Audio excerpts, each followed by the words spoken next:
आनंद देशमुख आहे. आज मी तुम्हाला गाडगे बाबांवर भाषण करणार आहे, तर ते तुम्ही लक्षपूर्वक ऐकावे.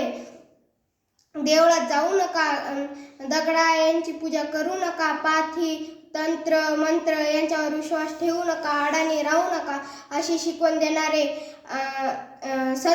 संत कोण? जर त्यांच्या झिजा त्याच्यावर छापराची टोपी, हातात एका कानात कवडी, दुसऱ्या कानात तुटलेल्या बांगडीची काच आणि एका हातात झाडू आणि एका हातात मडके अशा वेश धारण केलेला संत डेबूजी झिंगरोजी जानोळकर हे गाडगे बाबांचे नाव होते. अमरावती जिल्ह्यातील दयापूर तालुक्यात शेनगाव येथे 23 फेब्रुवारी 1876 रोजी त्यांचा जन्म झाला. त्यांच्या वडिलांचे नाव झिंगरोजी रानोजी जानोळकर आणि आईचे नाव सखूबाई असे होते. डेबूजी म्हणजे गाडगे बाबा. लहान असताना त्यांचे वडील दारूच्या व्यसनामुळे मरण पावले आणि 16व्या वर्षात त्यांचे लग्न झाले. त्यांना 4 मुली सुद्धा होत्या. परंतु ते काही काळ संसारात रमले नाही. 1 फेब्रुवारी 1909 रोजी त्यांनी घरादाराचा संन्यास केला.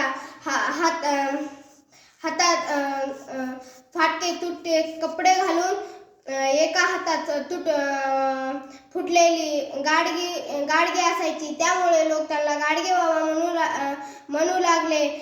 गाडगे बाबा ज्या पण गावात जायचे त्या गावात सकाळी साफसफाई आणि रात्री आपल्या कीर्तनातून लोकांच्या मनातील अंधश्रद्धा, आज्ञा रूढी परंपरा यांची घाण साफ करायचे आणि रात्री अशा या कीर्तनाच्या माध्यमातून लोक त्यांना देणगे द्यायचे आणि या देणग्यातून त्यांनी नाशिक, पंढरपूर येथे रुग्णालय, आश्रमशाळा, अजून नद्यांसाठी घाट बांधले. गरीब, अनाथ, अपंग मुलांसाठी अन्नछत्राची व्यवस्था केली. आणि